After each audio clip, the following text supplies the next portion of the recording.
todas y a todos. Yo soy Solana González, soy co-coordinadora de la red temática de medio ambiente en la Universidad de la República. En el marco de las jornadas ReTema de este año tenemos varias actividades y en ese marco estamos en este contexto con Juan, amigo, colega, compañero. Y trajimos agradecer a Facultad de Arquitectura por recibirnos también y darnos la bienvenida en estos temas. Viene desarrollando un curso también en el contexto de las jornadas. Y esta conferencia se titula Los límites socioambientales de las ciudades, desigualdades y zonas de sacrificio. Juan es psicólogo con una perspectiva de psicología social comunitaria de la Universidad de Guadalajara, docente de tiempo completo, y bueno, viene desarrollando esta línea de trabajo en su doctorado y un poco es lo que nos va a compartir hoy. Así que agradecerte por venir al sur frío desde el calor, darte la bienvenida, te dejo el espacio. Gracias. De nada. Bueno, un gusto también para mí estar acá y reiterar el agradecimiento por recibirme acá en la Facultad de Arquitectura, que es bastante bonita, por cierto. Había pasado la semana pasada por fuera, no había entrado, pero ahora que entré confirmo que es muy linda por dentro también. Y bueno, sin más como preámbulos, pues me gustaría como comenzar a compartirles lo que he preparado, que mucho tiene que ver con lo que yo he venido trabajando y estudiando desde hace algunos años y más particularmente desde hace 2 años con el doctorado en donde yo estoy, que es el de Ciencias Sociales, y que me he ido moviendo desde, como decía Sol, estudiar Psicología en la licenciatura, a luego cuestiones ambientales en la maestría de Psicología Social y ahora en cuestiones urbanas en el doctorado, pero sin tratar de soltar como esta línea de la relación entre lo ambiental, lo urbano y lo social. Lo cual pues me ha ido trayendo como justamente a ir cuestionando el papel de las ciudades en la sociedad actual, ¿no? Y pues en ese sentido, cuando planteábamos qué podría traer, este no es mi tema de tesis como tal, sino que es algo que yo he ido armando a partir de mis propias reflexiones en mi tema, que es justamente cómo las ciudades pues, van configurando procesos de desigualdad y de segregación socioespacial y que pueden vincularse, justo porque me preguntaba cuáles pueden ser los vínculos y las relaciones entre los procesos de la crisis ambiental actual con las propias lógicas urbanas de nuestra sociedad. Entonces, en ese sentido, por eso decidí hablar de los límites socioambientales y específicamente la cuestión de zonas de sacrificio, aunque ahorita pues ya iré hablando que hay como más términos ahí que evidentemente no están en el título y que son como más lo que conforma el tema. Entonces, bueno, no sé cuántos de acá son arquitectas o arquitectos o están en estudios urbanos y cuántos están en otras cuestiones. Imagino que es variado, yo soy psicólogo, no soy ni arquitecto, ni urbanista, ni soy psicólogo y por alguna razón estoy acá. Y entonces creo que al final de cuentas para poder abordar la actual situación de lo urbano, pues hay que como abrir la mirada disciplinar, ¿no? Es decir, no alcanza con la sociología, no alcanza con la arquitectura, sino que hay que incluir diferentes perspectivas o lo que nos aportan diferentes disciplinas, y en este caso yo me acerco como mucho más desde una perspectiva sociológica y de los estudios urbanos críticos a este tema. Y un poco como para poner explícitamente lo que quiero hablar en este tiempo es acerca de la urbanización planetaria, es decir, como un marco general de la situación actual de las ciudades y cuáles son las lógicas a las que responde su desarrollo.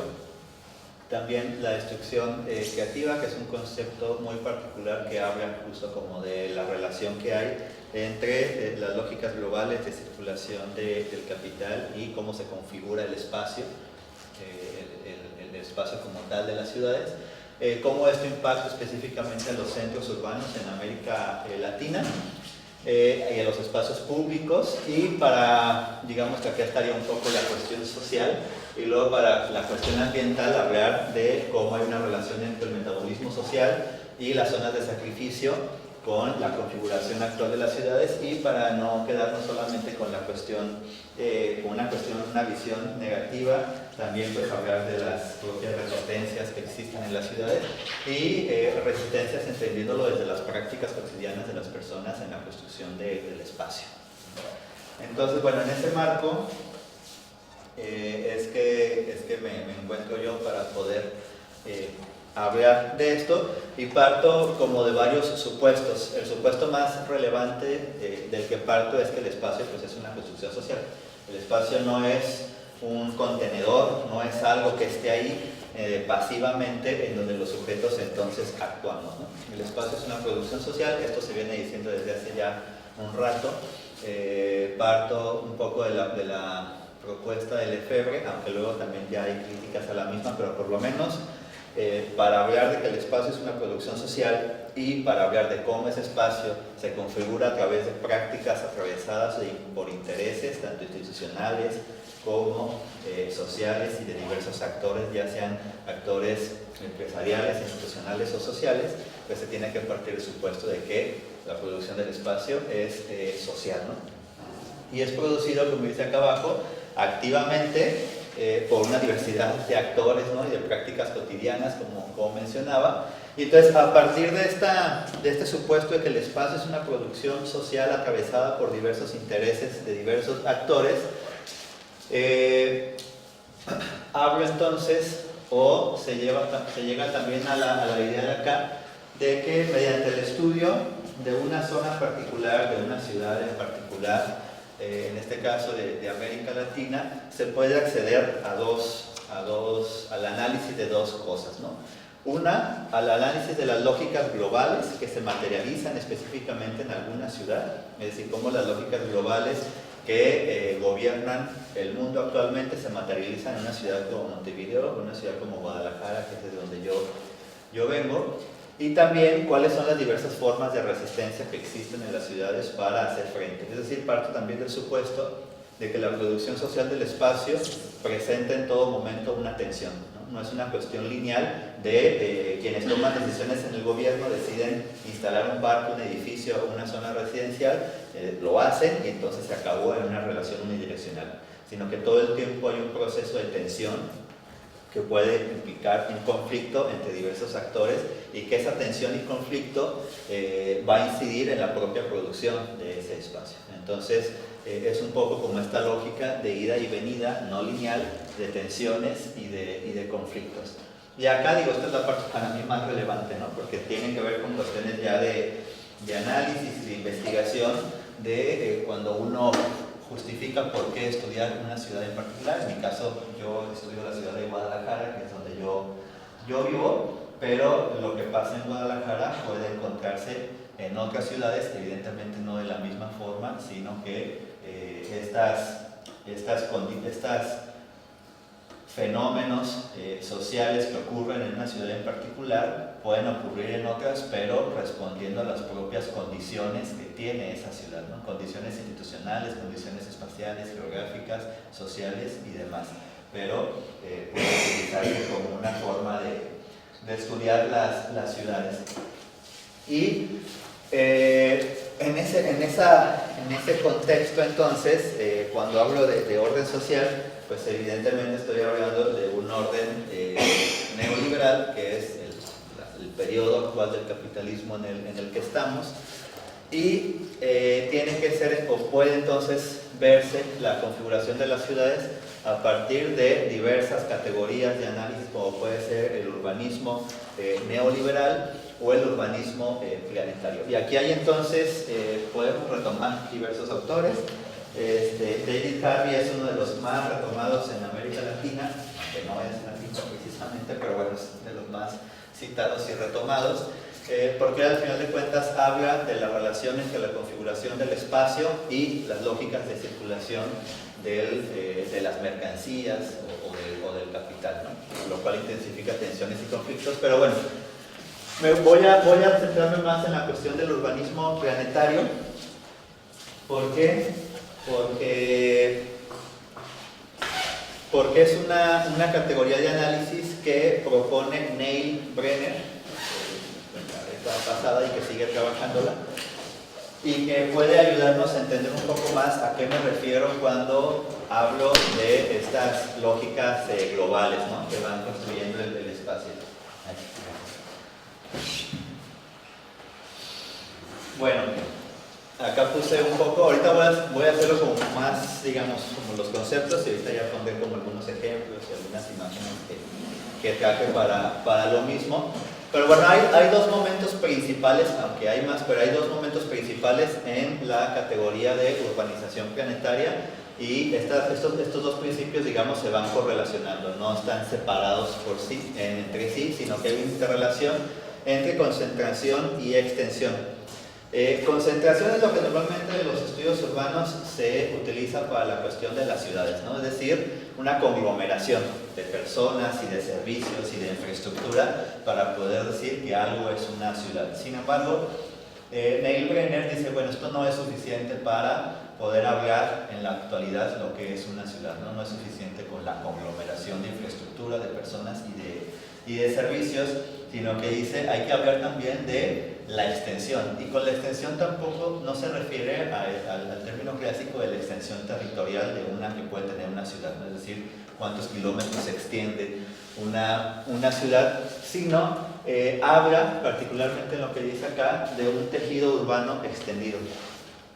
Y este concepto va a ser como vital para Brenner y para la urbanización planetaria, porque lo que dice entonces es que se rompe cualquier distinción que pudiera haber entre lo urbano y lo rural, en el sentido de que la extensión urbana no se refiere solo a la extensión de la mancha urbana, ¿no?, hasta dónde llega la ciudad como infraestructura como tal, sino que la existencia misma de una ciudad depende de extender sus vínculos a otros espacios, y estos espacios pueden ser incluso rurales, ¿no? En el curso ahí planteábamos el ejemplo de qué pasaría si una ciudad de repente queda aislada de los demás, ¿no?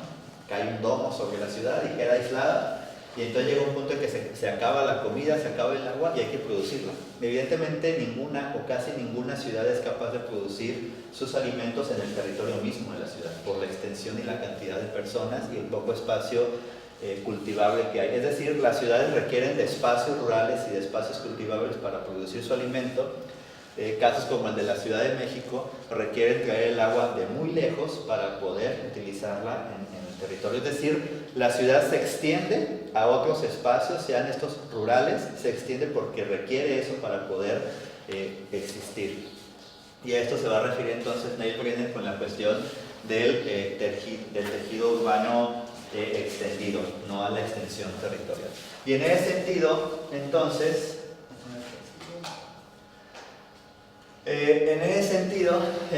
del tejido urbano extendido, Neil Brenner cuestiona la idea de ciudades globales, ¿no?, que es un concepto que se puso muy en boga y que todavía se utiliza por Saskia Sassen y algunas otras autoras y autores. Y con la cuestión de ciudad global lo que hace referencia es que las ciudades, si bien lo que se venía practicando anteriormente, antes del neoliberalismo, era una competencia entre estados, ¿no? Los estados-nación competían entre ellos por recursos y por otras cosas. Y lo que plantea la cuestión de la ciudad global es que no necesariamente ya es solamente una competencia entre estados, sino entre ciudades, ¿no? Hay entonces ciudades que lo que hacen es competir y buscar la atracción de capitales y de inversiones y de infraestructura. Y entonces ahí Neil Brenner lo que dice, bueno, sí ocurre eso, pero hay que plantearlo en esta urbanización planetaria de cómo la competencia entre las ciudades no se da solamente por atraer capitales, sino también por ganar recursos, ¿no? Por eso que les planteaba hace unos minutos. Y ahí hay muchos ejemplos, ¿no? Ahí no me acuerdo si en el curso con este ejemplo, pero en México el siguiente año va a ser la cuestión del Mundial. En México va a haber muy pocos partidos del Mundial, pero eso no importa realmente. Lo que importa es que es un evento de una escala bastante grande y que ese evento, las 3 ciudades del país que fueron seleccionadas y que entre ellas compitieron incluso se pelearon entre partidos políticos y entre los gobiernos de los diferentes estados, o lo que son los departamentos acá, se pelearon por traer más partidos, ¿no? ¿Por qué? Porque eso iba a implicar entonces traer mayor turismo y entonces poder atraer mayores inversiones de ya sea construcción de edificios para Airbnb, de hoteles y de otras cosas. Las ciudades donde yo soy, en Guadalajara, actualmente están destruyendo completamente el centro histórico para volver a construir, a poner suelo, a poner edificios nuevos solamente para este evento. Es decir, hay una atracción de capitales que se fija en ese espacio del centro urbano a través de proyectos como puede ser Mundial y como puede haber otros, o sea, cualquier proyecto a gran escala, al final de cuentas, lo que hace es eso, jalar capitales y que va a requerir recursos al final de cuentas como el agua y no importa si está escasa en cualquier espacio. Bueno, entonces para continuar en esta parte de la urbanización planetaria y de la teoría urbana hay tres dimensiones que me gustaría abordar. Ya abordé un poco esto, pero igual hace falta un poco más. La primera es la destrucción creativa, que es uno de los conceptos centrales. La destrucción creativa la trabaja también mucho David Harvey, aunque él no fue quien creó esta categoría, pero sí es de los que más lo trabajan. Y hay algo central en esta categoría para estudiar las ciudades, es decir, lo que dice David Harvey en su teoría de los desarrollos geográficos desiguales es que para el capital requiere para seguir existiendo circular y fijarse en algún punto, ¿no? La circulación del capital, pues bueno, la tenemos en las mercancías. Yo incluso he caminado mucho en las noches por la costanera que ustedes tienen acá, está enorme. No la he acabado, pero me gusta. Pero me llama mucho la atención la cuestión esta que hay de los buques que se ven al fondo, ¿no? Todo el día. Y pasaba en la noche y incluso me llamaba la atención estas luces verdes y rojas que de repente hay como para las vías de los propios buques. Bueno, ahí lo que está pasando obviamente es una circulación de capital. ¿A través de qué? Pues a través de las mercancías. Ahí se abre Entonces, ahí hay una circulación de mercancías necesaria, ¿no? Cuando venía también para acá, el avión hizo escala en Panamá, yo nunca había pasado por Panamá, y justo me tocó cuando iba aterrizando que pasara por el canal de Panamá y estaban también los barcos haciendo filas, los buques y el canal. Es decir, ahí hay continuamente circulaciones de capital. Y ahí se pueden analizar un montón de cosas, ¿no? Platicábamos en el curso que estuvimos la semana pasada cómo los estados-nación y las ciudades compiten también por esos lugares de circulación. México actualmente está haciendo el proyecto del Tren Maya, que no sé si lo han escuchado, pero es un tren que va a atravesar todo el sureste de México, que es una zona muy rica en naturaleza, pero gobernada en su mayoría por comunidades indígenas, ¿no? Que tienen como esta forma de gobierno autónomo. Este Tren Maya, que se vende como un proyecto de turismo y que va entonces a generar polos de desarrollo que no son más que ciudades nuevas en cada una de las paradas del tren, no es solamente turístico. Hay una parte del recorrido del tren que no será turístico y que atraviesa una de las partes más angostas que tiene México, al sureste, que es entre el Océano Pacífico y el Golfo de México.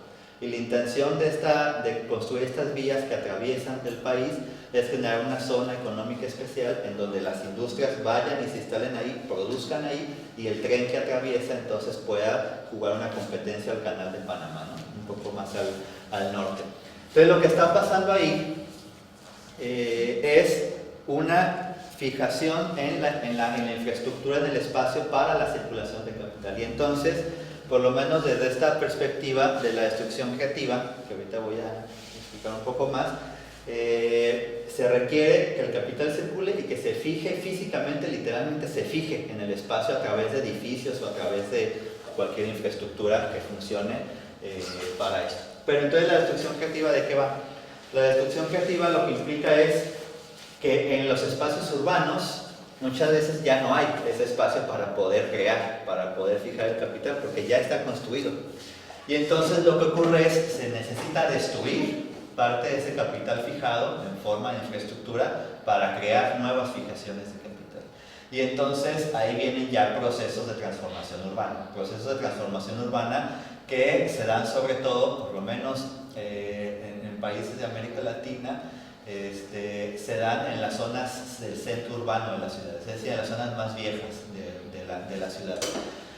Y estos procesos tienen unas repercusiones pues tremendas, no nada más en la cuestión física de la infraestructura, sino en cuestión social, ¿no? Yo no sé acá, no voy a hablar de Uruguay porque no tengo tanto conocimiento de qué ocurre acá en términos urbanos, pero sí puedo hablar particularmente de algunos casos, ya sea de México o de algunas otras ciudades, en donde el centro urbano, históricamente, pues fue donde se asentó la colonia cuando llegó España. Fue el lugar donde habitaban las personas, el gobierno o las castas y las casas más altas. Posteriormente surgen otros asentamientos alrededor y empiezan a irse, por lo menos en Guadalajara pasó así, empiezan a irse las personas de clase alta, se van a estas nuevas colonias que les llamaban, que traían el modelo del higienismo francés. Y entonces lo que hacían era, si las casas en México antiguas tenían un patio central, entonces estaban rodeadas por cuartos y demás, estas nuevas casas tenían más bien alrededor de ellas un gran jardín y al centro estaba la residencia. Y son residencias enormes. Y ahí se fueron las clases altas y las clases gobernantes y abandonaron estas casonas enormes que surgen en la colonia. Y esas casonas enormes son fragmentadas y las empiezan a habitar personas de estratos mucho más bajos y personas que venían de otros estados más pequeños en donde yo vivo, que venían huyendo de las guerras de la revolución, y entonces vienen a Guadalajara y se instalan en esas casas. Desde ese periodo, que estoy hablando principios de 1900, desde ese periodo el centro urbano de la ciudad fue habitado por clases bajas, ¿no? Y eran precios muy bajos y casas muy deterioradas. Y actualmente lo que ocurre es justamente un proceso de destrucción creativa en donde estas casas, estas casonas antiguas están en un estado deplorable, están cayendo y lo que empieza a pasar es, bueno, las personas las siguen habitando, obviamente. Hay tanto personas que pagan rentas muy bajas como personas que las habitan porque de generación en generación haya vivido toda su familia y entonces es propiedad de ellos. Pero lo que pasa entonces, desde hace 20 años, poco menos, desde el 2006, tuvo esto que les platicaba hace rato, un gran evento, ¿no? Guadalajara fue sede de los Juegos Panamericanos en el 2011 y entonces lo que pasó con eso es, en las instituciones, el gobierno dijo, vamos a hacer la Villa Panamericana, donde van a habitar los atletas, vamos a hacerla justo en el centro de la ciudad, ¿no? ¿Por qué? Porque hay que reactivar el centro. Y aquí vienen todos estos eufemismos, ¿no? Reactivar, rehabilitar, rehabilitar. Que lo que quiere decir básicamente es una transformación urbana que luego va a traer otras consecuencias sociales. Hacen su proyecto para que esas villas sean en el centro de la ciudad y entonces explícitamente dicen, bueno, una vez que termine las villas, los Juegos Panamericanos y los atletas se vayan, estos edificios que rodean el parque van a ser vendidos como departamentos, ¿no? Que esa era como la intención real. Ese parque tiene una cuestión muy específica. Ese parque del que les hablo es el primer parque, el primer espacio verde de la ciudad, data de 1750 más o menos, y es un parque completamente estigmatizado, ¿no? Trabajan mujeres, ahí ejercen trabajo sexual, hay venta de drogas, hay inseguridad, es una cuestión súper estigmatizada. Y entonces a partir de estos proyectos dicen, bueno, vamos a rescatar el parque, ¿no? Y entonces vamos a limpiarlo, incluso hay carteles donde dice un centro limpio, limpiar el parque, una limpieza social pareciera ser, ¿no? Entonces dicen, vamos a limpiarlo y vamos a levantar departamentos y torres, porque bueno, se cae el proyecto de las villas panamericanas por la resistencia de la gente, pero sobre todo porque vino la crisis del 2008, ¿no? Que fue una crisis sobre todo inmobiliaria. Viene la crisis, se van a otra zona de la ciudad las villas panamericanas, pero las intenciones de destrucción siguen ahí. Lo que pasó fue, y que pasa en otros centros urbanos, fue que muchas personas cuando vieron que iba a pasar esto, el gobierno les ofreció el triple de lo que valía su casa. Si la casa valía en dólares, para que más o menos estemos en la misma lógica, valía $250,000, no es mucho. $25,000. Sí. No, $50,000. Las casas en esa zona valían $50,000 o un poco menos. Eran casas con un valor muy bajo. Entonces el gobierno le ofrecía a la gente el triple de ese valor. Muchas personas aceptaron, porque eran personas que no tenían recursos y aceptaban ese dinero y se fueron. Cuando el proyecto se cae, las personas que se fueron ya no pudieron regresar, quedan abandonadas esas casas, empiezan a derrumbarse, y entonces empieza esa zona central a quedar abandonada con algunas casas habitadas y otras en estado de baldíos o vacías. Y se empieza a reforzar el estigma del abandono y de la inseguridad, ¿no? Y entonces en ese contexto luego viene el plan de repoblamiento, que así le pusieron tal cual, plan de repoblamiento de Guadalajara, que básicamente era esos lotes, esos espacios vacíos y casas viejas, tumbarlas, levantar torres de departamentos y repoblar el centro. Realmente el centro no estaba tan despoblado, solo no estaba poblado por la gente que el gobierno quería que estuviera poblado. Y entonces ahí empezó a haber un proceso de destrucción de la infraestructura que ya existía, de destrucción de las condiciones de vida que existían y que sostenían a esas comunidades y de desplazamiento y de creación entonces de nuevos espacios, de nuevos edificios, de nuevos departamentos de 30 metros cuadrados hicieron, rodeando el parque, ya los terminaron. Son 30 metros cuadrados el más pequeño y el más grande tiene, si mal no recuerdo, 60 metros cuadrados.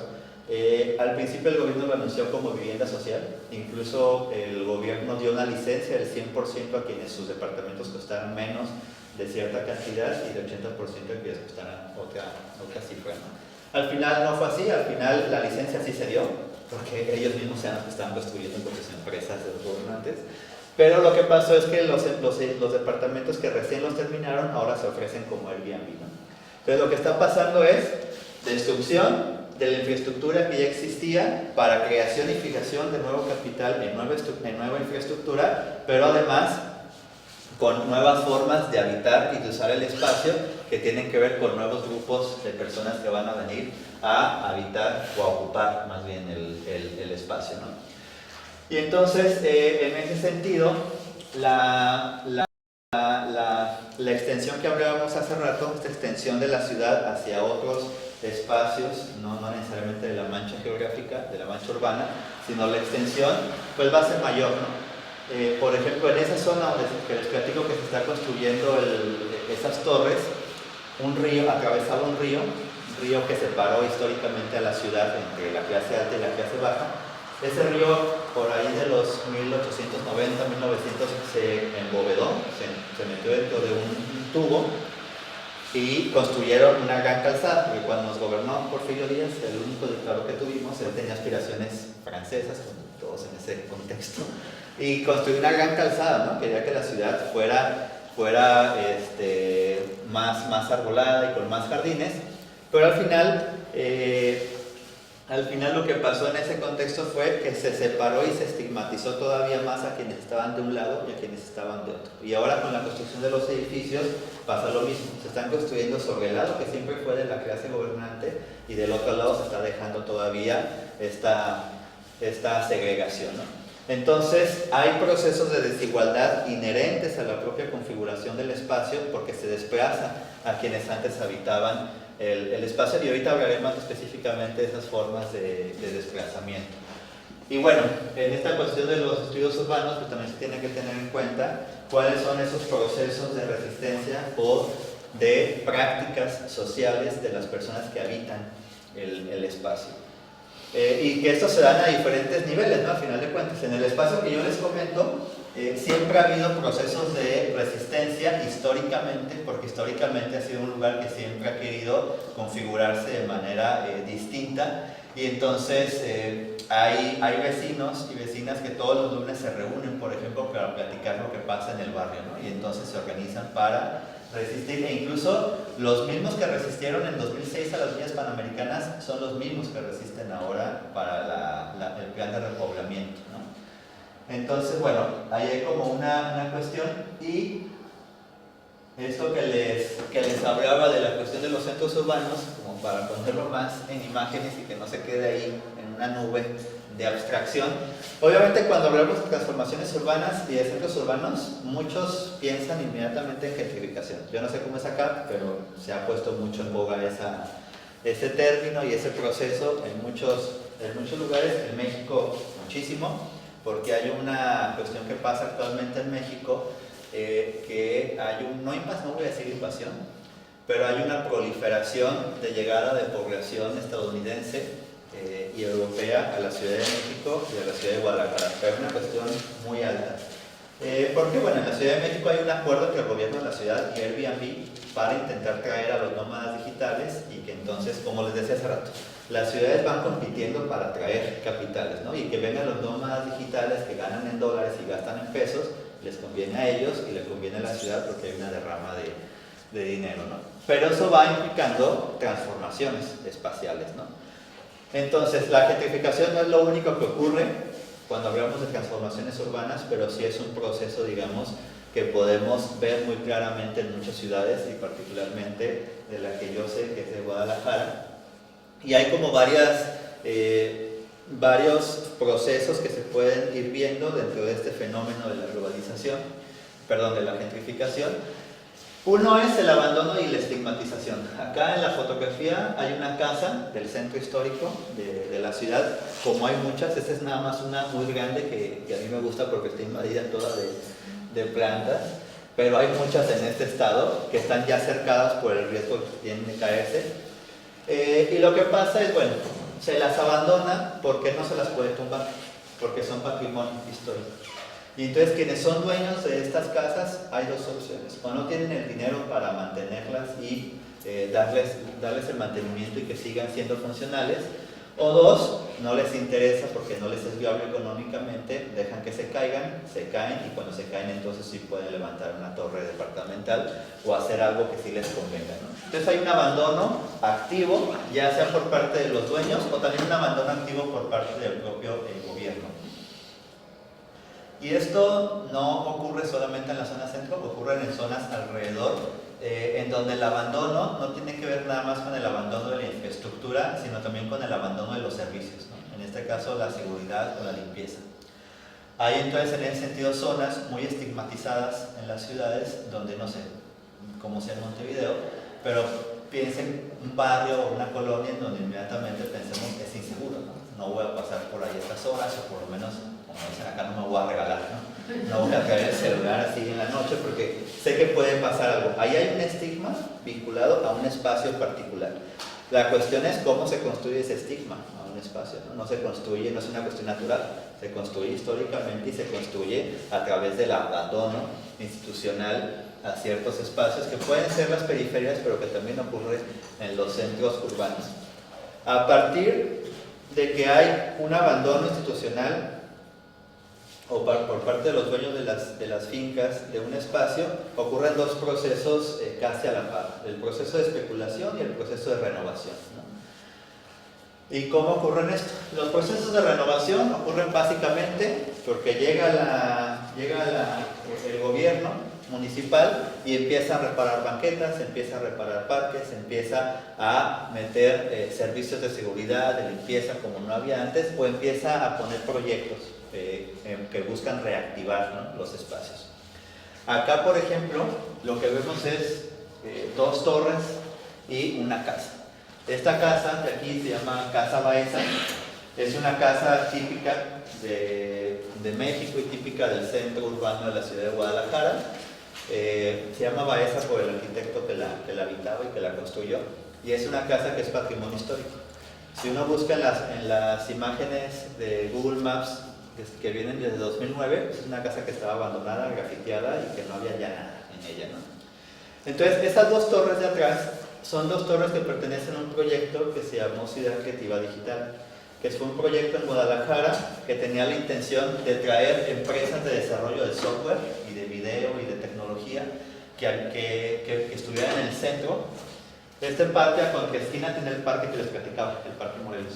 Y entonces era todo un proyecto de habitación y de trabajo.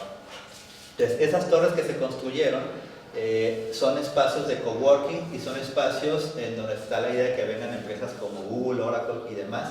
No lo han logrado, no han llegado, así que están muy vacías esas torres.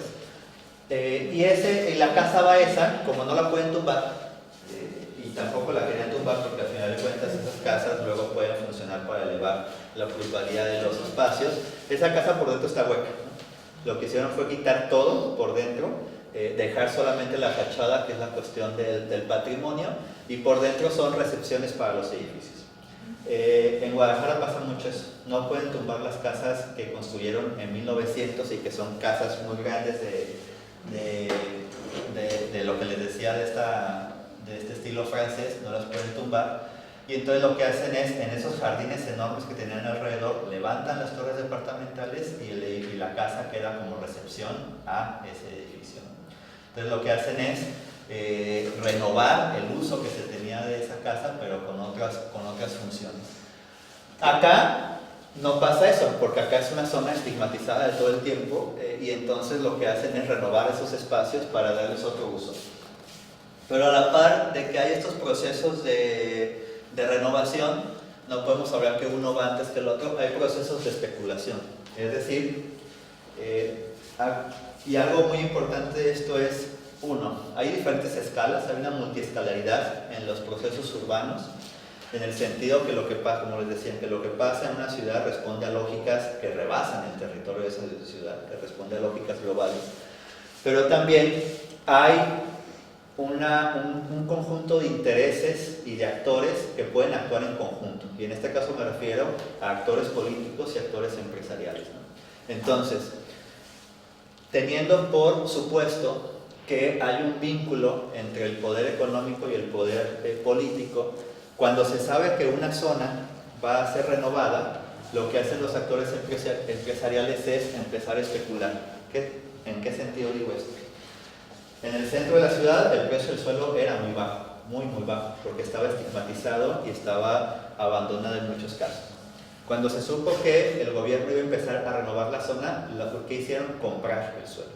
Compraron todos estos espacios abandonados, porque sabían que lo iban a renovar, que se lo compraban a precios muy bajos, lo dejaron abandonado. Una vez que lo compraron, esperaron que con dinero público se renovara todo el espacio, se lanzaran los proyectos de Ciudad Creativa Digital, que son los que les puse acá, y una vez que se lanzaron esos proyectos y se construyeron con dinero público, entonces ahora sí empezaron a hacer esto, empezaron a levantar las torres.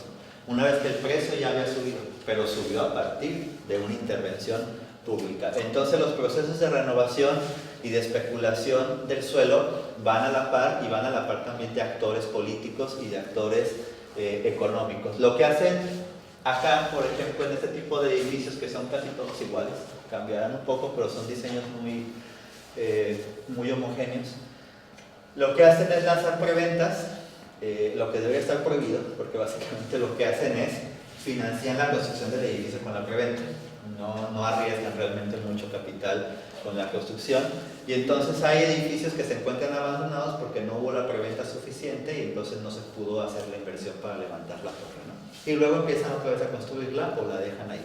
Entonces hay un juego ahí de jugar con las inversiones, y también lo que suele pasar mucho es que estas torres departamentales, ahí le pusieron incluso el sellito, ¿no?, de ideal para Airbnb. Pero luego también lo ponen como ideal para inversión, y los anuncios vienen como invierte, no como habita. Como yo estoy estudiando esto, en mi Instagram me aparecen todo el tiempo anuncios, ¿no?, de invierte, y también me gusta escribirles, y les escribo. Y muchos bueno, hay 2.8 millones de pesos, son como $150,000. Lo que hacen, que claro, es el precio base, ¿no?, y son 37 metros cuadrados. Ahí lo que pasa es, yo escribí, porque lo que hacen ellos es asegurarte una plusvalía. Te dicen, te aseguramos que tu departamento te va a crecer una plusvalía de, no me acuerdo si 5% al año, no me acuerdo. Y entonces yo llamé y le dije, oye, ¿cómo puedes tú asegurar la plusvalía? ¿Cómo me aseguras a mí que lo que yo gaste va a crecer eso? Dice, lo que pasa es que tenemos una cantidad de departamentos, y cada que se venden, no me acuerdo si me dijo 3 o 4, cada que se venden 4, subimos ese porcentaje al valor de los departamentos. Entonces, si tú compras el departamento cuando vale $1 millón, una vez que se venda esa sección de departamentos, los siguientes van a valer $1,5 millones. Entonces, tu departamento también va a valer $1,5 millones. Es decir, ellos están manipulando el precio del suelo y de los departamentos. Eso también debe estar regulado, y no lo está. Entonces, en este contexto en México hay muy poca regulación a todas estas prácticas, y la más atroz es te dicen, si tú no tienes dinero para comprar un departamento, no te preocupes, igual puedes invertir. Es decir, el departamento cuesta 3 millones, tienes 100,000, danos esos 100,000 pesos y entonces tú vas a ser dueño de una parte del departamento. Evidentemente no lo vas a poder habitar. Lo que va a pasar es que vamos a juntar 15 personas que dieron 100,000 pesos, nosotros como inmobiliaria vamos a gestionar la renta de ese departamento y te vamos a dar una parte de las ganancias de la renta. Entonces, ¿quiénes están siendo los dueños del suelo, ¿no? Y de las casas? Ahí, eso está, ahí es una cuestión bastante grave en el sentido de quienes gestionan el espacio son las inmobiliarias y ya ni siquiera las personas, porque no hay nadie que sea como tal dueño más que la inmobiliaria y uno tiene una pequeña fracción del departamento, ¿no? Y esto pues tiene implicaciones evidentemente sociales bastante relevantes. Una de las más sonadas es la cuestión del desplazamiento, aunque hay más. Pero cuando hablamos de desplazamiento, puede ser desde desplazamiento directo, como puse en la foto. Ese es un caso de desplazamiento muy famoso en la Ciudad de México. En la Ciudad de México pasa algo muy específico porque no hay una regulación en la forma en que se puede sacar a una persona de su casa. No hay nada regulado. Entonces lo que pasa es que si alguien es dueño de un departamento que tiene en renta, que alguien lo está rentando desde hace 20, 30 años, y esa persona ya quiere sacar a esas personas, entonces lo que hace normalmente es mandan granaderos, esta policía que trae como los cascos y las cosas para golpear, bueno, los que están ahí, no sé cómo les digan acá, pero allá les decimos granaderos.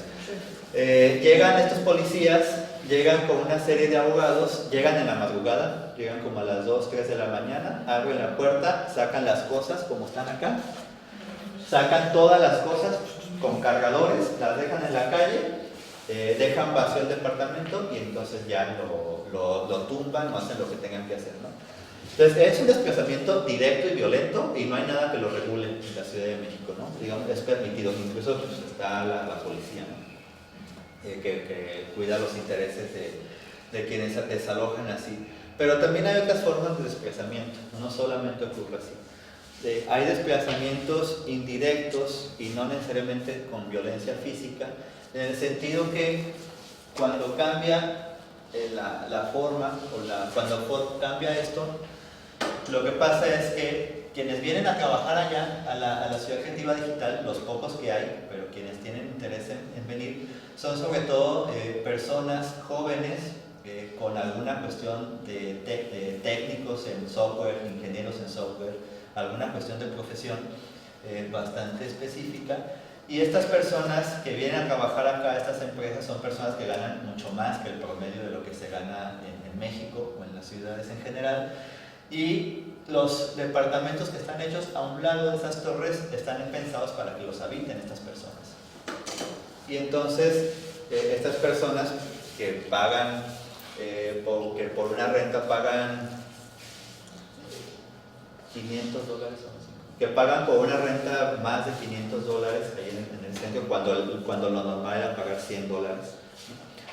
Entonces lo que hacen estas personas, lo que requieren más bien es que el espacio y la conformación del espacio a su alrededor también va cambiando. O sea, ¿no? Si había una tienda de abarrotes o una tienda con precios de barrio, pues ahora lo que hay un Starbucks, hay una tienda de conveniencia, esas que tienen los precios más elevados, hay un restaurante específico para estas personas y entonces, si bien no hay un desplazamiento directo de que llega la policía a sacarte, el costo de vida en esa zona se eleva y las personas que habitan ese espacio y que no son dueñas de una casa, entonces lo que hacen es desplazarse.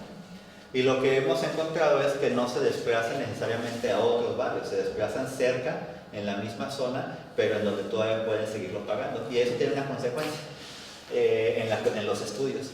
Porque cuando uno revisa estudios sobre desplazamiento y gentrificación, se encuentra que no hay tanta disminución o tanto cambio de población, pero cuando hace estudios cualitativos se encuentra que sí. Y es una razón, porque se cambiaron de casa, pero siguen en el mismo barrio. Cuando haces un estudio estadístico, te aparece entonces que sigue habiendo la misma gente en el mismo barrio. Pero cuando haces un estudio cualitativo y entrevistas a las personas, te dicen, no, yo vivía allá y me cambié para acá, porque allá ya no podía sostener el pago de la renta y me cambié un poquito para acá, donde todavía no llega tanto el alza, ¿no? Entonces, de todos modos es difícil estudiar la cuestión del desplazamiento porque cómo encuentra uno a las personas que fueron desplazadas, ¿no? Es difícil. Entonces, estos procesos de abandono, estigmatización, renovación, especulación y desplazamiento tienen que ver con lo que les decía al principio de estas lógicas de destrucción y creación, de destrucción de infraestructura que ya existe para creación de nueva y fijación de un nuevo capital en los espacios. Y acá, por lo menos desde la perspectiva que se tiene aquí y de las personas con las que he trabajado pues obviamente no se está en contra de que se levanten torres departamentales. Guadalajara es una ciudad que ya no puede crecer más. Guadalajara creció hacia lo largo y estamos rodeados de río y de barranco, no podemos crecer más, ¿no? Entonces, claro que se necesita crecer hacia arriba. La cuestión es que estos crecimientos no impliquen el desplazamiento de las personas, porque un parque, este es el Parque Morelos, un parque como como el Parque Morelos, que había sido estigmatizado durante más de 100 años, en donde las personas buscaban no pasar por ese parque, lo evitaban a toda costa. Ahora, en los anuncios de los departamentos que vienen anunciados para Airbnb, dicen frente a un parque, ¿no? Es decir, utilizan el parque como una cuestión de plusvalía. Entonces, lo que decían las vecinas y los vecinos cuando íbamos a las protestas y cuando estábamos con ellos era: ¿tú crees que van a venir porque era gente de barrio, decía como enojada, ¿tú crees que van a venir aquí los turistas y los extranjeros cuando están las exoservidoras allá? Y era como, es que no van a estar, las van a desplazar y te van a desplazar también. Entonces la cuestión es que a lo mejor todavía no se alcanza a ver bien que el parque y que el parque está siendo reconfigurado completamente para que ahora sea un activo, ¿no?, de valor. Hay otras experiencias de espacios públicos en Guadalajara, es una ciudad profundamente clasista. Hay un parque que se llama el Parque de las Gatas, y ese parque, el Parque de las Gatas, es un parque que está en una zona muy privilegiada, de estrato muy alto, y entonces lo que pasaba en ese parque era que los fines de semana personas indígenas que trabajaban haciendo la limpieza de las casas de las personas de clase alta se reunían en ese parque para hacer sus fiestas de fin de semana, que era pues de música, baile y comer. Era una fiesta como de la comunidad que habitaba en esas casas de clase alta haciendo la limpieza. Y entonces estas personas de clase alta no les gustaba ver a los indígenas ahí en los parques de esa zona. Como obviamente el poder político y económico siempre está relacionado, como obviamente ellos tenían influencias en el gobierno, pues hicieron que llegara la policía y las quitara, ¿no? Y estas personas le llamaron el Parque de las Gatas, porque en México gata es un término despectivo para sirviente, ¿no?, o para alguien que hace la limpieza. Le empezaron a llamar así. Entonces, a lo que voy con esto es, y como entrando a la cuestión de los espacios públicos, que el espacio público no es una cuestión, digamos, tampoco neutra, ¿no?, sino que también se construye socialmente en el sentido de cuál es el uso que creemos que se le tiene que dar al espacio público. Y desde ciertas perspectivas, el espacio público está para un uso contemplativo, un uso simplemente para estar sentado y para transitar a través de él, ¿no? Pero no necesariamente tiene que ser así. El espacio público pues también puede utilizarse para diversas actividades, como las fiestas que hacían estas personas indígenas en él, porque no podían estar en su comunidad porque trabajaban acá, y entonces el espacio era para ellas un lugar donde podían extender su cultura y donde podían estar ahí en esas cuestiones, digamos, más tradicionales. Pero desde otras perspectivas, pues no, porque no se ve bien ni estéticamente, ni están haciendo un uso más bien contemplativo. Entonces, bueno, lo que se plantea es que hay un acceso desigual al espacio. Cuando estaba haciendo esto, hace un año, me encontré con varias experiencias de Buenos Aires, de Puerto Madero. No lo conocía, ahora apenas que voy a Puerto Madero, a Buenos Aires voy a Puerto Madero para ver eso ya como en vivo, porque justo planteaban cómo se transformó Puerto Madero de un espacio, digamos, vacío, entre comillas, y de un espacio que no tenía ya tanto uso, se transforma a una zona exclusiva y una zona como más privilegiada. Y uno de los argumentos y de las narrativas que se utilizaban eran que iba a haber una mixtura social, ¿no? Que entonces los espacios públicos son para la mixtura social, para que haya diferentes clases, para que convivan diferentes formas de estar. Y entonces lo que decían las personas que hicieron estas investigaciones era que efectivamente había personas de distintas clases, de distintos estratos en el espacio, pero que lo usaban de manera distinta y en momentos distintos, ¿no? Y entonces no había realmente una mixtura de que todos estuvieran usando el espacio, sino que había todavía unas diferenciaciones muy específicas. Y entonces, con acceso desigual al espacio público, pues me refiero justamente a quiénes sí pueden usarlo y cómo sí podemos usarlo, ¿no? Y en el caso del Parque Morelos, con las mujeres que hacen trabajo sexual ahí, las van a desplazar, al final de cuentas, a otro espacio, ¿no? Ya las desplazaron en 1970, estaban ellas a 1 kilómetro de distancia, cuando renovaron ese espacio, las desplazaron a ese parque y ahora las van a desplazar a otro parque, ¿no? Es decir, ¿por qué durante 50 años fue permitido que estuvieran acá y ahora ya no va a ser permitido, ¿no? Entonces, ¿cómo se va configurando los usos permitidos del espacio y quiénes los van configurando? También la cuestión de la mercantilización del espacio, que si bien hay muchos espacios en donde hay espacios de comercio, no es necesariamente a eso a lo que se refiere, sino a lo que se refiere la crítica es espacios públicos mantenidos con dinero público para la instalación de negocios privados, ¿no? Un caso es el Bosque de los Colomos, ahí en la ciudad de Guadalajara, en donde es un espacio que cada vez más se lo come la ciudad, pero bueno, ha sido cada vez con más frecuencia, venden ciertos espacios del parque para poner restaurantes, como se ve allí, se ve al fondo, ¿no? Entonces no es necesariamente una feria, sino es un restaurante que se instaló, pero que fue con dinero público quien lo arregló.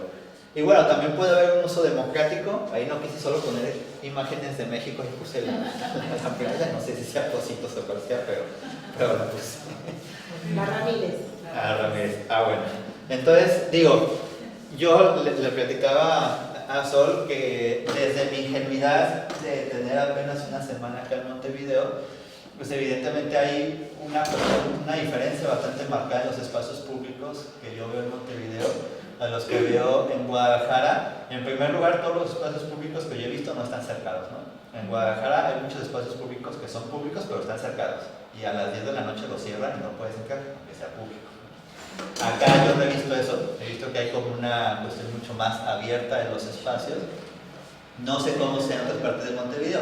Soy consciente que también conozco una parte de Montevideo muy turista, ¿no? Entonces no sé cómo sea el interior, no sé si hay parques con tanta frecuencia en el interior de Montevideo como hay en la zona cercana a la costanera, pero la idea, por lo menos de los espacios públicos, es que pueda haber un uso democrático de estos, ¿no? Que cualquiera pueda ingresar y no solamente que cualquiera pueda ingresar, sino que el uso que se haga de estos sea libre, ¿no? En función sí, de lo que las personas vayan requiriendo de estos espacios y que no sirvan, que eso creo que es muy difícil y yo creo que sí pasa también acá, que los edificios o las casas que están cerca de los parques no suban de precio.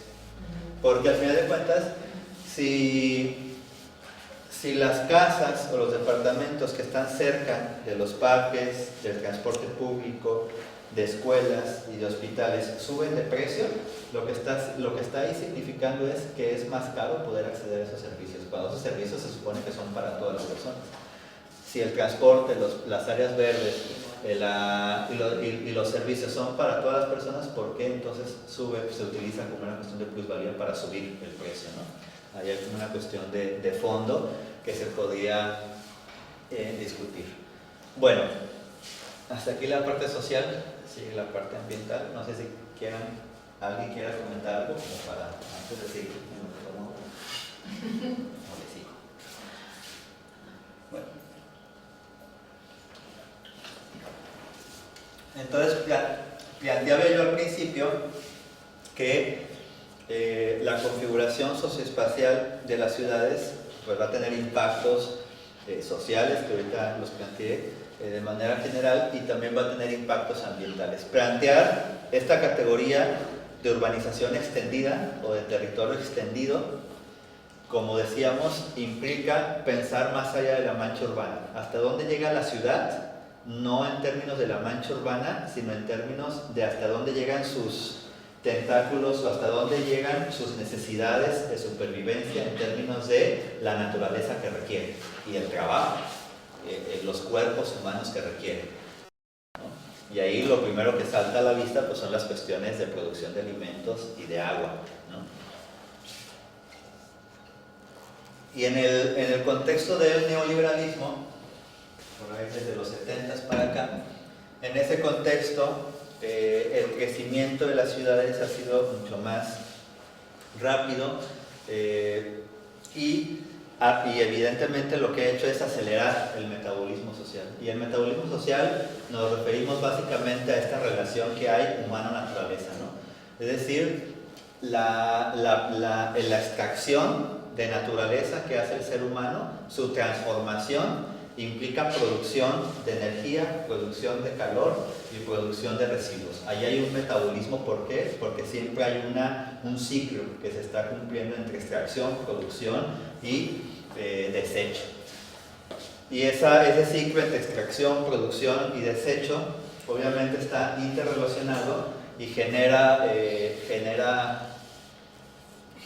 calor y genera la cuestión del calentamiento global, con otras cosas también, con lo de los gases de efecto invernadero. Pero bueno, eso es el metabolismo social, ¿no? Como esta dialéctica entre extracción, producción y desechos, y qué es lo que requiere la ciudad todo el tiempo. Entonces, acá puse como algunas dimensiones que son la cuestión del extractivismo, que requiere la producción de ciudad, ¿no? Pensemos en la cantidad de concreto que requiere una ciudad para poder existir, la cantidad de energía, la cantidad de energía y en esos términos específicos de electricidad. Cada ciudad sabe cómo produce su electricidad. Platicábamos que Guadalajara, México, produce su electricidad en gran medida con carbón, entonces es tremendamente contaminante, lo cual cuestiona un poco la cuestión de la energía, del uso de autos o de otras cuestiones eléctricas para la movilidad. En Guadalajara se ha puesto mucho de moda, en México no he visto tanto acá, pero mucho de moda la cuestión de los patinetes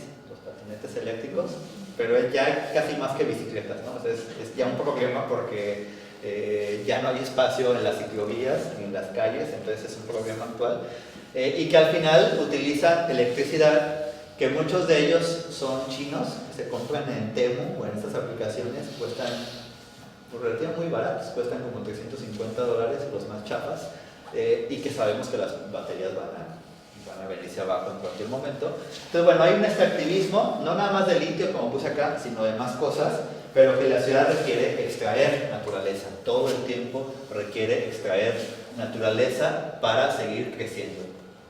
Hay una pérdida en la biodiversidad por la expansión de la mancha urbana, pero también, como les decía, por el territorio extenso, es decir, la ciudad requiere acá producción de alimentos, lo cual implica presión sobre las zonas rurales, lo cual implica deforestación para producir soja. Bueno, ustedes y Argentina creo que tienen buena experiencia en la deforestación para producir soja o para tener ganadería, lo cual está completamente relacionado con las ciudades, ¿no? Con el consumo, con el nivel de consumo de las ciudades, o como Brasil, que produce para generar biocombustibles, ¿no? Entonces, ¿cuál es la relación entre la extracción de naturaleza, la producción de energía y la pérdida de biodiversidad? ¿Y cómo la ciudad pues, juega un papel central en esto?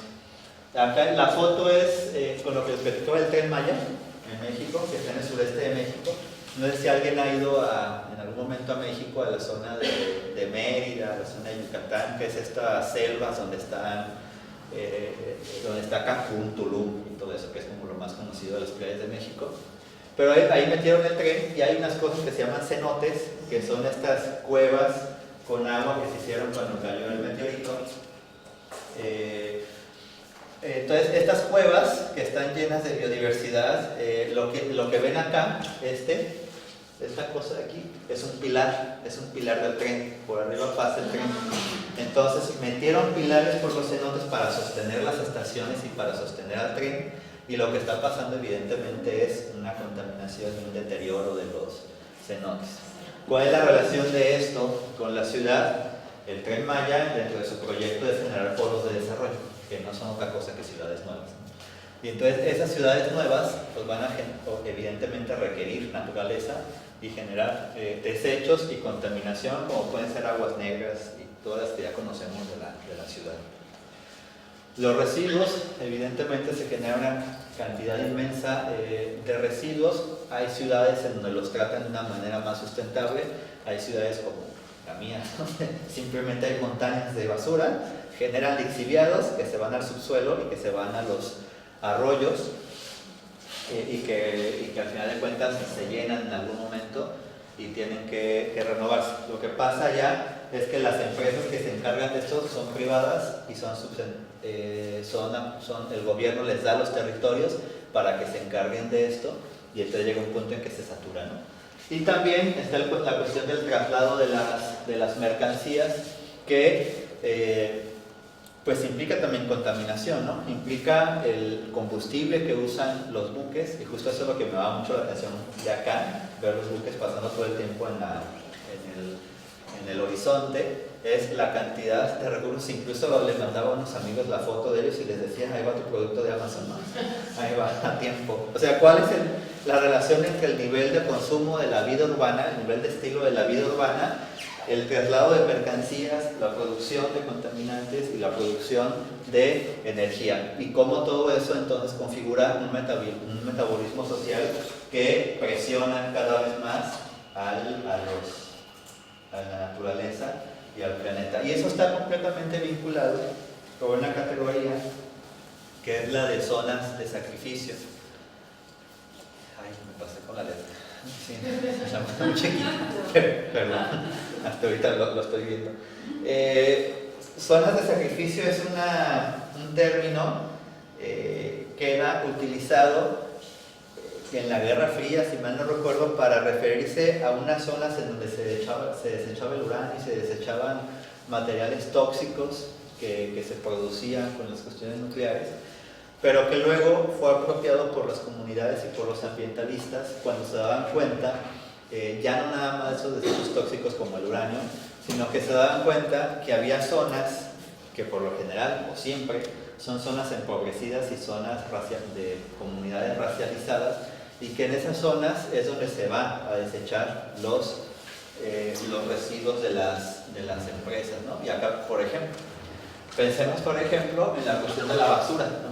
En dónde se va la basura que produce Guadalajara, que produce Montevideo o que produce cualquier ciudad. No es en las zonas residenciales, evidentemente, pero es cerca de otras comunidades, y aunque no sea cerca, ¿cómo afecta a las comunidades el residuo? Por ejemplo, en mi ciudad, donde se desechan los residuos no es cerca de la ciudad, es muy lejos. Sin embargo, los lixiviados, estos líquidos que produce la basura descompuesta, que son altamente tóxicos, se van al subsuelo y se van a unos arroyos que luego desembocan en un río con los que se riegan las huertas de las frutas que luego vienen a la ciudad y que son el sustento de las comunidades que rodean el río, ¿no? Entonces, justamente esta lógica de pensar la ciudad más allá de su extensión de mancha urbana es pensar cuáles son las zonas de sacrificio que requiere la ciudad para poder existir, ¿no? Y entonces por eso pongo esto acá abajo, de que el que una ciudad en particular no tenga zonas de sacrificio en su territorio no significa que no requiera que éstas existan en otros espacios, ¿no? Pensemos en países como Canadá o como Alemania, que se jactan de ser ambientalmente responsables, pero que mandan sus residuos a África, o que las empresas canadienses tienen el suelo mexicano completamente explotado, ¿no? Hay un mapa que grafica el espacio del suelo mexicano que está concesionado a mineras, y es casi todo, porque lo que hacen es comprar el permiso para esa concesión del espacio, aunque no sepan si hay minerales o no, pero lo compran, y si en algún momento se dan cuenta que sí hay, ellos ya tienen esa concesión del espacio, ¿no? Del suelo. Entonces, esto es súper importante, ¿no? Porque alguien podría decir, no, pues en mi ciudad no hay una zona industrial, no, pero lo que tu ciudad consume sí requiere de que haya una zona industrial, ¿no? Y de que haya una zona de sacrificio. y que va a variar evidentemente de esa zona de sacrificio donde esté y de las regulaciones. Entonces, por lo general, las zonas de sacrificio se van a estos países con pocas regulaciones, ¿no? Y con pocas, con corrupción en el término de vigilar que no haya una contaminación, y entonces se van a los países, por lo general, los llamados subdesarrollados. Nosotros tenemos el segundo río más contaminado del mundo y que está a pocos kilómetros de Guadalajara y que lo contamina la zona industrial, se llama El Salto, la ciudad, hay una también acá que se llama El Salto, pero allá se llama El Salto y es una zona industrial con un desarrollo de contaminantes impresionante. Está Honda, están todas las industrias, Amazon, están todas las industrias allá y contaminan para producir para todo el país. Es decir, esa región, El Salto, es una zona de sacrificio que funciona para ciudades de todo el país, ¿no? No requieren estar en su mismo territorio, y por eso es como muy importante esta categoría de urbanización planetaria para pensar multiescalarmente, no nada más a nivel social, sino también a nivel geográfico, ¿no? Cómo se relacionan las diferentes escalas geográficas y cómo hay una interdependencia entre ellas. Y bueno, ya en la última parte, para ir cerrando, está pues ante este escenario, ¿qué sucede, no? ¿O qué hay? ¿Qué se puede hacer o qué hay? La respuesta rápida es, pues, cada territorio tiene que construir sus alternativas, ¿no? Pero evidentemente hay experiencias que se pueden retomar de diferentes lugares, y algunas preguntas, ¿no?, que pueden ser como para discutirlas durante horas es si las ciudades, si es posible la existencia de una ciudad sustentable o es una contradicción en sí misma ciudad y sustentabilidad. Es como una pregunta que nos puede llevar mucho tiempo resolver, porque si la respuesta es negativa, entonces ¿qué? ¿No? ¿Qué sigue? De crecer, irnos de la ciudad, ¿qué se tendría que hacer si la respuesta es negativa, ¿no? Y si la respuesta es positiva, es lo mismo.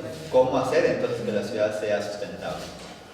Y la primera cosa que se tendría que hacer es cuestionar el propio término de sustentabilidad, ¿no?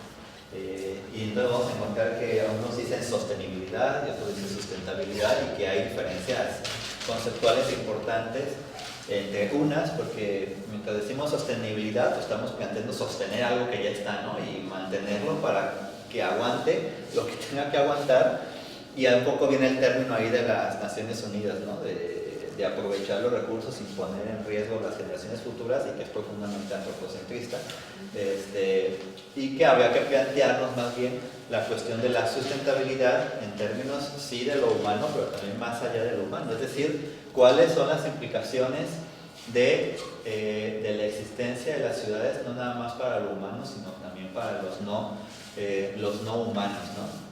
Pensemos en estas autopistas enormes en donde los pasos de fauna están por abajo o por arriba, pero que no necesariamente resuelven toda la problemática, la cuestión de la contaminación del agua, del aire. En mi ciudad, por ejemplo, cada vez hay menos aves. Yo me acuerdo que cuando era niño en los 90s, en las tardes siempre se escuchaban todos los pájaros llegando a los árboles, y ahora es como, pasa mucho menos, ¿no? Y también pensar cuál es el rol de los sujetos, cuál es el rol de nosotros y de nosotras en las ciudades, porque hasta ahora lo que he planteado es como a nivel estructural, ¿no? A nivel institucional, a nivel más grande, pero también vale pensar a nivel micro, a nivel de las personas, y para esto es para lo que sí retomo un poco al Lefebvre y también a otras personas que luego también plantean críticas al mismo. Y con Lefebvre lo que retomo de él es la triada espacial, en el sentido de que él habla de tres elementos, ¿no? Él habla de estas tres categorías. Yo ya le agregué esto de acá. Él habla de espacios de representación, prácticas espaciales y representaciones del espacio. Entonces, él lo que dice, empezando por acá, es que hay un espacio concebido o unas representaciones del espacio, y con eso lo que él quiere decir es que desde las políticas urbanas y desde el propio gobierno se concibe el espacio de cierta forma, se construye el espacio en los renders o en en los proyectos urbanos que se vayan a hacer, y no nada más se concibe cómo va a ser el espacio, sino muchas veces también cómo se tiene que usar el espacio. Que planteábamos en el curso de que pensemos en los renders que hemos visto de los espacios públicos y cómo están las personas, ¿no? Las personas solo lo están atravesando, solo están sentadas, o qué están haciendo las personas, cuál es cómo se representa a los sujetos, están solos, van acompañados, hay una manifestación, yo nunca he visto un render como una manifestación en una plaza pública, por lo general transitan las personas el espacio, no hay nada más allá de eso. Entonces lo que dice Lefebvre es, hay un espacio concebido, hay una representación del espacio y se construye el espacio en función de esa idea que se tiene del mismo. Pero también, y eso vendría a hacer las transformaciones del espacio, pero también hay algo que podríamos entender como la resistencia, aunque no necesariamente Lefebvre dice como tal que haya resistencias, ¿no? Sino que lo que dice es que hay espacios vividos y espacios percibidos. Y lo que él dice con estas dos categorías es que las personas rebasan y superan los usos concebidos del espacio. Es decir, un espacio que está concebido solamente para transitar, las personas en sus prácticas cotidianas rebasan eso, ¿no? Y un ejemplo muy básico y bobo a lo mejor, bobo es como tonto, pues, ¿no? Porque estoy hablando muy mexicano. ¿Sí?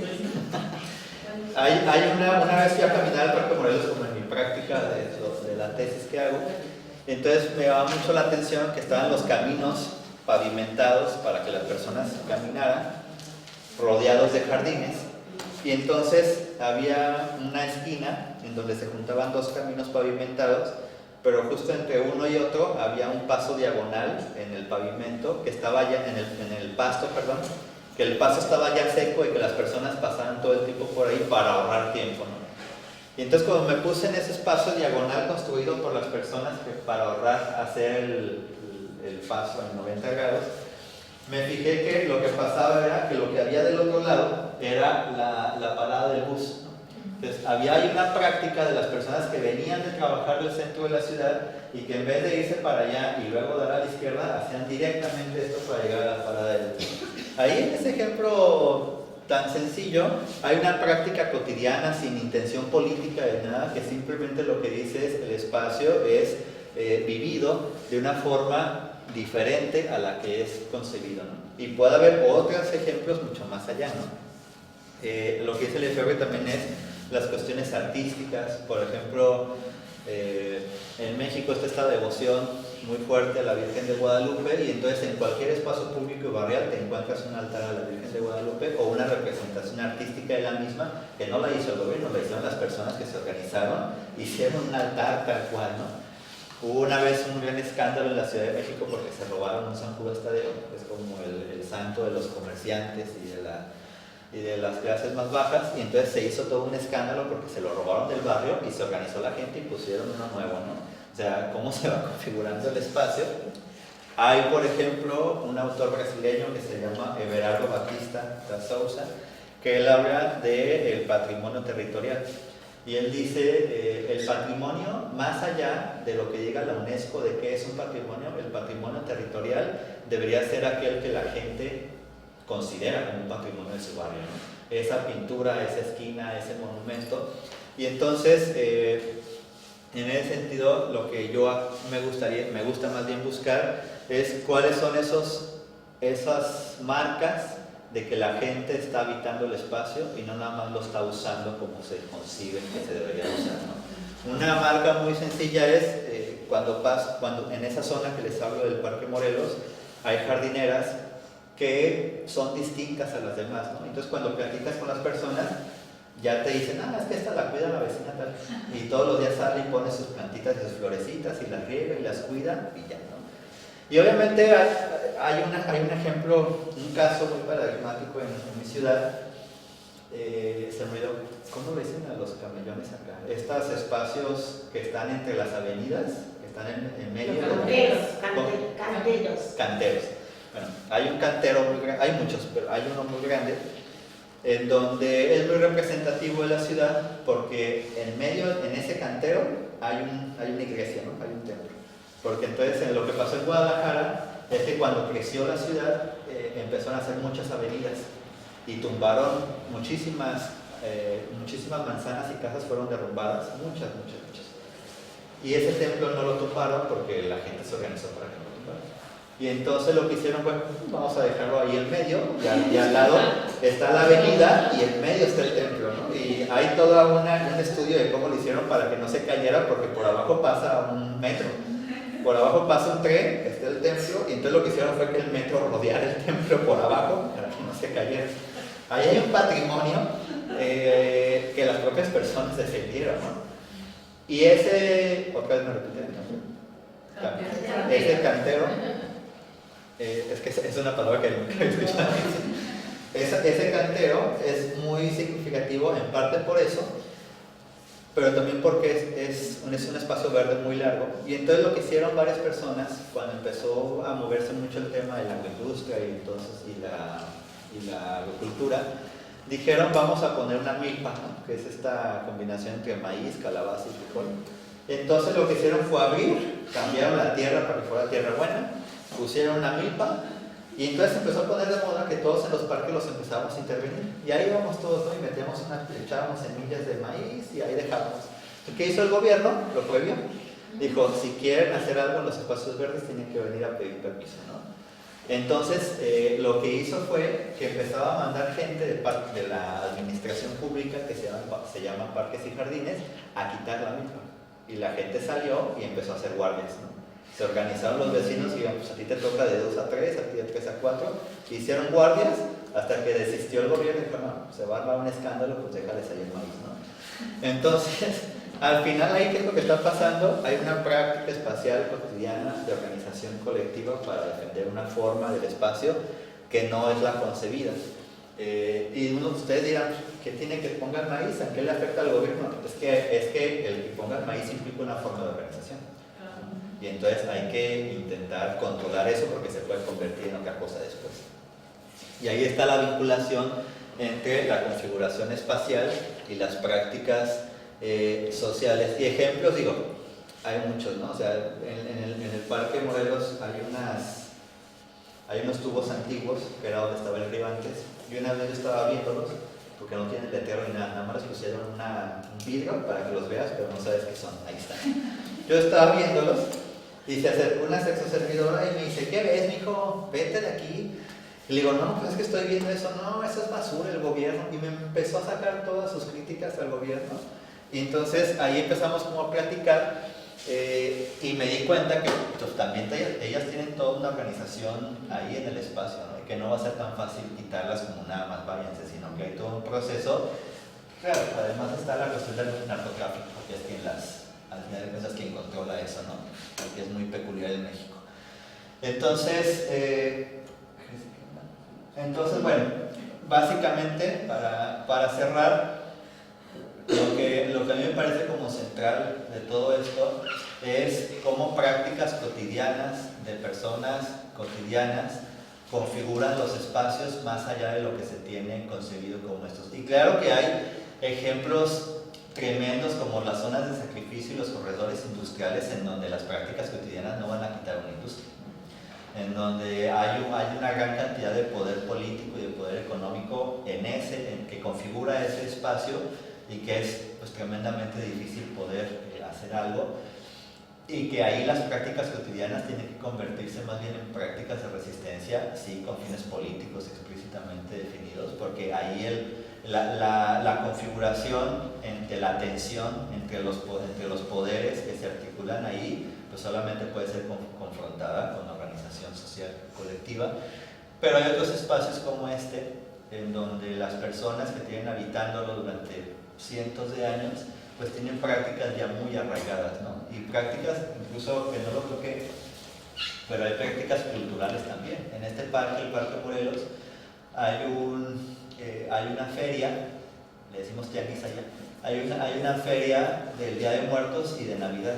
Y que esa feria tiene existiendo, yo a las personas que he entrevistado, a la persona más grande que entrevisté tenía 75 años ella, toda su vida viviendo ahí, y ella decía que cuando era niña ya existía la feria, ¿no? O sea, no he logrado llegar a cuándo empezó, porque no hay documentos, no hay archivos para eso, no he logrado llegar, pero estoy seguro que tiene más de 80 años esa feria, y se llama la Feria del Cartón porque son figuras de cartón sobre el Día de Muertos, ¿no? Se acaba el Día de Muertos e inmediatamente después los mismos negociantes quitan todo y ponen lo de Navidad, ¿no? Es como cambian el puesto, cambian nada más el negocio, es increíble ver eso. Yo vivo a 3 cuadras de ahí, entonces a mí me gusta ver mucho eso, como en una noche, de una noche a otra se acabó el Día de Muertos y empezó Navidad, ¿no?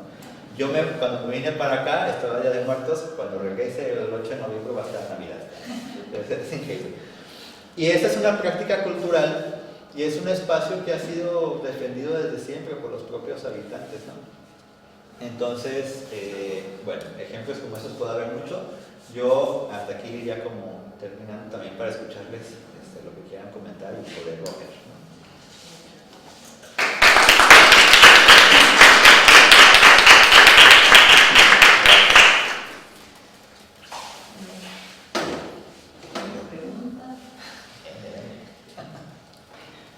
Yo sobre todo agradecerte, Juan, porque es muy difícil condensar toda esta información en una hora y 20 o algo así. Y tenés esa capacidad de traer ejemplos en la teoría, es una cosa dejar, ¿no? Como la teoría, sobre todo en el juego interno, y materializarlo en ejemplos. Yo tengo una pregunta que vos no lo trajiste, pero es algo que yo me pregunto siempre. Trabajamos más en lo rural, en esta conexión rural-urbano. Es como esta analogía de, bueno, el granero del mundo, estas partes de producción de alimentos, este sobrante excedente para el hambre mundial, por eso estos discursos, ¿no? Y teniendo pobreza y inseguridad alimenticia en el propio país que produce tanto alimento. Si existe esto como un trabajo en estos temas, pero esto mismo de este discurso de superpoblación, del aumento del crecimiento de la población mundial y el necesario crecimiento de las ciudades, cuando en realidad muchas veces están vacías de personas, y esta analogía de, bueno, tenemos que construir más porque hay gente que necesita, hay más gente, y en realidad esa más gente existe en los lugares desiguales, ¿no? Del mundo, o donde, si eso existe, la teoría es esta que vos venís investigando, se me surgió ahora porque como crean verdades que en realidad son edificios vacíos y tener gente viviendo en la calle, ¿no? O personas que alquilan toda su vida y no pueden adquirir una vivienda concreta, ¿no? ¿Cómo ves eso de como el capitalismo producido solo para sentarse, esto que traías vos, y esto de las políticas públicas? Hice una analogía rural, urbana, muy rápida, pero si esto existe así, o es solamente fijar capital, ¿no? Y crear un discurso de desarrollo. No sé si fue una entrevista. Sí, no, yo creo que a lo mejor el desarrollo teórico que más yo puedo identificar con eso que tú mencionas es, de lo que yo conozco, es el de David Harvey de desarrollos geográficos desiguales, porque justamente ahí él va hablando de cómo se requiere que haya zonas deprimidas social y económicamente para que haya otras zonas que puedan entonces exportar su deuda hacia esas zonas, ¿no? Digo, Argentina ahorita es el más claro ejemplo, Grecia es otro, ¿no? Cómo estas zonas se van deprimiendo y se van cayendo para que haya otras zonas que puedan entonces reactivarse. Por todo este dinero que está mandando Trump a Argentina, al final de cuentas es capital que está circulando y que entonces va a volver a reactivarse. Entonces, eso en los discursos que tú mencionas de la población, ahí está bien curioso, porque luego muchas veces esta gente que cree que la solución es reproducirse menos, ¿no? Y entonces que haya menos humanos, y que al final son unos discursos neomalthusianos, ¿no? Que son bien peligrosos, pero que son muy funcionales, porque entonces justo cuando cuando empieza esta cuestión de la revolución verde, cuando empieza estas cuestiones de los organismos modificados genéticamente, entra el discurso de la pobreza, ¿no? Este discurso de la pobreza no estaba no es desde siempre, es un discurso que tiene una función ideológica y política en el sentido de hay que erradicar la pobreza, y para erradicar la pobreza entonces hay que hacer todas estas políticas públicas que tienen que ver con sobreproducción de alimentos y que realmente no van para erradicar la pobreza, van para biocombustibles y para alimentar ganado, para las ciudades de los países desarrollados y la comida rápida y demás.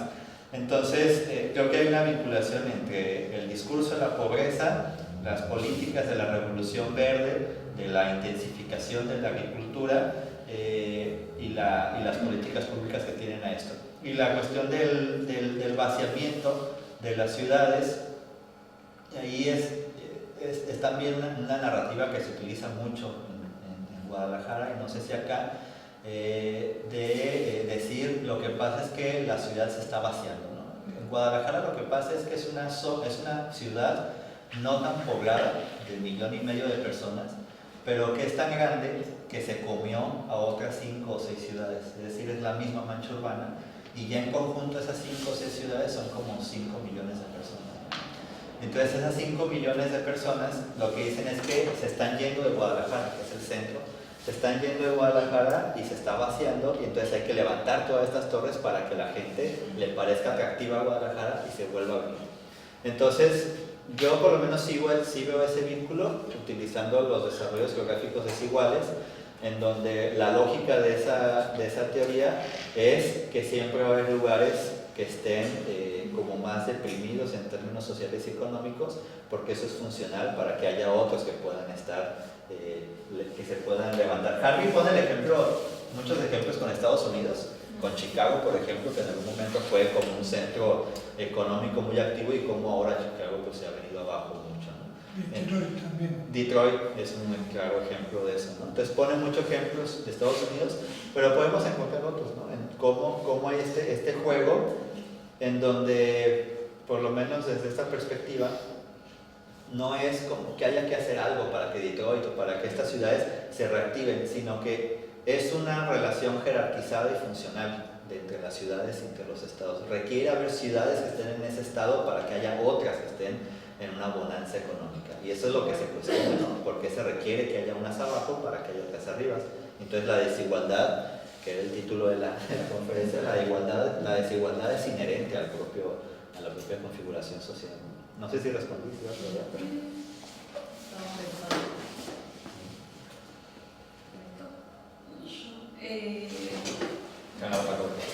También al coincidir con Solana, estuvo buenísima la presentación, me encantó también como de todo el libro, que se puede acompañar con muy de manera entretenida, digamos, todo el discurso, me encantó. Y nada, justamente estaba googleando cuántos habitantes tenía Guadalajara para ver qué dimensiones era, como dijiste, 1,5 millones, más esta ciudad que se comió, una ciudad grande, por lo menos para esta dimensión acá en Uruguay, muy grande. Es más de Uruguay.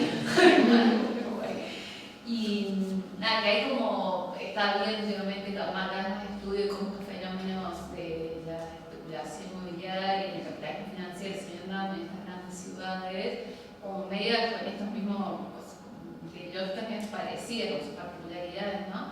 Y si conocen o si viste antecedentes o estudios sobre cómo se está dando esto en ciudades más chiquitas, si es que se da, si viste algunos estudios, porque ya no es zona rural, entiendo eso que hacer como presiones sobre zona rural, pero ni ser rural ni ser las grandes ciudades, como esas ciudades más intermedias o pequeñas, como qué papeles pueden compartir de este proceso. Lo que yo me he encontrado, que es cuestiones de México, que intencionalmente he buscado como más de cuestiones de México. En México justo hay muchas ciudades con más escala de Montevideo, ¿no? Ciudades de 1,5 millones, 1 millón de personas, hay muchas. Y lo que está pasando en esas ciudades, sobre todo las que están cerca de ciudades como Guadalajara o ciudades como Ciudad de México, es que empiezan a crecer, pero a partir de que las personas de estas ciudades enormes empiezan a irse, ¿no? que ya no les resulta funcional en términos de distancia, de trabajo, de pago de renta sobre todo. Entonces se vienen a estas ciudades, pero las personas que tienen la posibilidad de venirse a estas ciudades pequeñas, lo que se empieza a generar es otra vez este juego de especulación. Es decir, se repite el mismo ciclo a una escala menor, pero se repite, e incluso dentro de las mismas ciudades. Por ejemplo, quienes ya no pueden habitar el centro y tampoco pueden ya habitar ninguna zona cercana dentro del periférico, porque mucho se mueve así en estas ciudades de México. Hay un periférico, una gran avenida que rodea toda la ciudad enorme, y lo que está dentro del periférico es un precio alto, y una vez que tú pasas el periférico, el precio se viene abajo, porque entonces muchos servicios ya no llegan ya. Y lo que pasa es que hay, o lo que se le llama nuevas centralidades, ¿no? Que puede ser dentro de la misma ciudad o en otras ciudades, porque entonces la gente desplazada llega a estas zonas periféricas y empiezan a configurarse nuevas centralidades, y se da un proceso también de desplazamiento, porque quienes ya habitaban en esas zonas ya no pueden porque el precio sube, porque está viniendo más gente, y entonces tienen que desplazarse y la ciudad vuelve a crecer, ¿no? Y es como este proceso continuo de volver y volver a crecer, pero a partir del proceso de segregación y de desigualdad. A partir de esos procesos crece, y pasa en las ciudades pequeñas también. Se vienen personas de Ciudad de México, de Guadalajara, sube el precio, crece la ciudad y empiezan a desplazarse también las personas a ciudades más pequeñas todavía.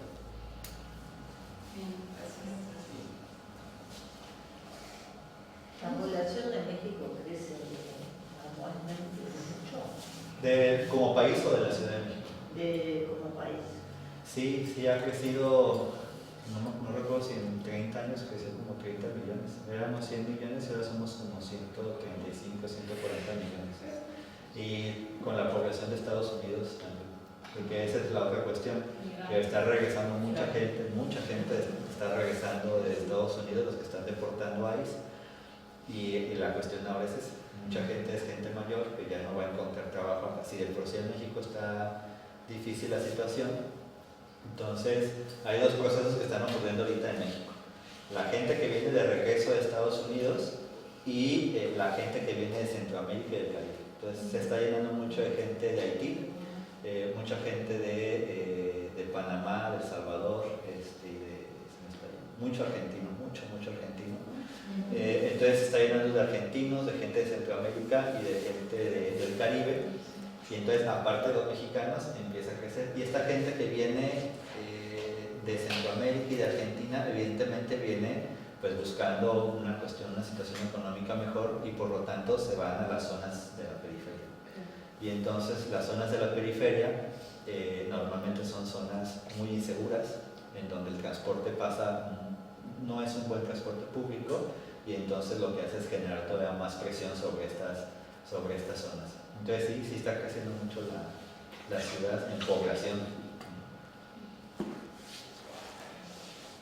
No, las realidades, ¿no? Las distintas realidades, como la carga de crisis, la población, no sé si explicaron ya sabido. ¿Cómo? Que acá de crisis la población, estamos en... Sí, no, incluso, pocos y en baja.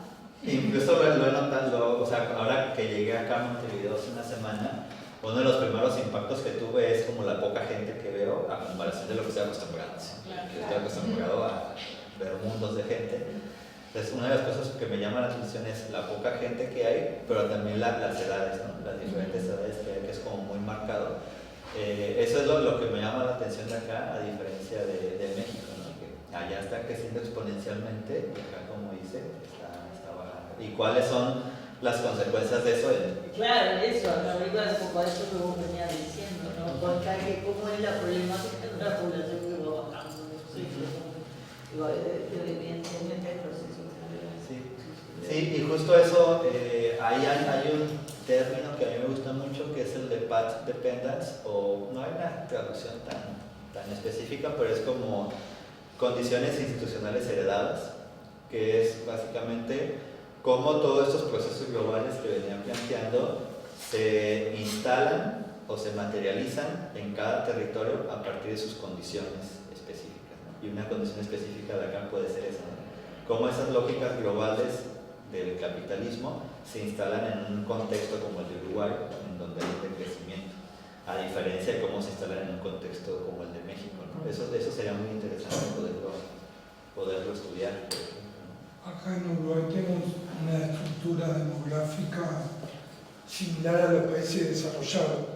O sea, es como una campana lo que lleva. Es como la inversión, ¿no? Que en México apenas está planteando que va a ocurrir, pero dentro de una buena cantidad de años, y entonces en México apenas empieza ya una crisis de cuestiones de jubilación. O sea, están a punto de tronar las jubilaciones en México porque apenas está invirtiendo esta cuestión de la edad, pero todavía no ocurre. Entre otras cosas de corrupción, o sea, en México lo que pasó fue que tomaron el dinero de los jubilados, lo metieron en inversiones privadas, lo perdieron, ya no saben qué hacer. O sea, en México es una cosa horrible lo que pasó, y están a nada de tronar las jubilaciones por la cuestión de la edad, pero también por las cuestiones de corrupción, que ese dinero lo metieron en inversiones privadas, lo perdieron, se lo robaron y bueno, estamos ahí. Yo tenía una pregunta. Pensando en esto de la resistencia, si había o hay en México o en Guadalajara, en la Ciudad de México, movimientos organizados de escala ciudad o nación, como por ejemplo en Brasil está el movimiento Sin Techo o Sin Tierra, eso. ¿Como en cuestiones de vivienda te refieres? De acceso, sí, al suelo, a la vivienda. Sí. Lo que ahorita está ocurriendo es que las generaciones, mi generación, es imposible comprar una casa, es muy caro, a diferencia de los salarios. Y entonces lo que ahorita hay es que se está configurando una red nacional de vivienda, en donde hay también varias iniciativas de partidos políticos más pequeños, pero hay iniciativas para regular el precio de la vivienda. O sea, lo que se busca, por ejemplo, es algo que ya existe en otros países, que es el impuesto a la vivienda ociosa. Si no la habitas, si no la rentas, tienes que pagar un impuesto. Se está planteando también impuestos progresivos, o sea, si tú tienes más de una casa, bueno, si compras una segunda, adelante, pero va a ser mayor el impuesto. Si compras una tercera, va a ser mayor el impuesto. También se intenta, aunque eso sí está muy difícil que pase, regular la especulación. Pero sobre todo, más allá de las propuestas de política pública, sí hay experiencias de resistencia de las personas que están a un nivel incipiente todavía de crear una red nacional, pero sí hay mucho movimiento ya, sobre todo en Ciudad de México, en Guadalajara, en Oaxaca, que Oaxaca pues, históricamente es un lugar de mucha resistencia política, en Monterrey también, que es en el norte. Entonces sí hay experiencias y que están a punto de hacerse algo mucho más grande. Y sobre todo ahorita en el contexto del gobierno actual surgió una política de vivienda social y que está ahí y que pues está en el como veremos cómo funciona, ¿no? Porque también al final hay política pública en México para adquirir vivienda, pero depende de que tu trabajo sea formal. Si tú tienes un trabajo formal y pagas impuestos, puedes acceder a cierta cantidad de dinero para comprar o renovar tu casa. Pero en México la mayoría de la economía es informal. Entonces, ¿qué pasa con las personas que no trabajan, que no tienen un trabajo formal, con seguro social? Entonces no pueden acceder a este servicio, ¿no? Entonces ahí hay una brecha muy grande todavía.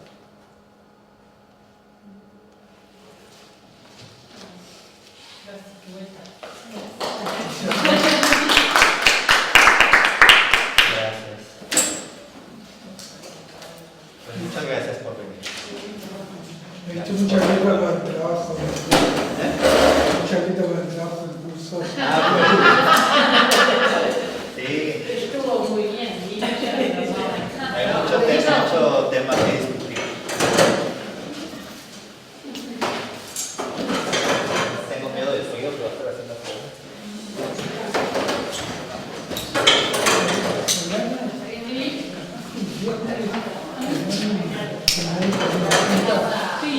Cuando el verano ya viene con una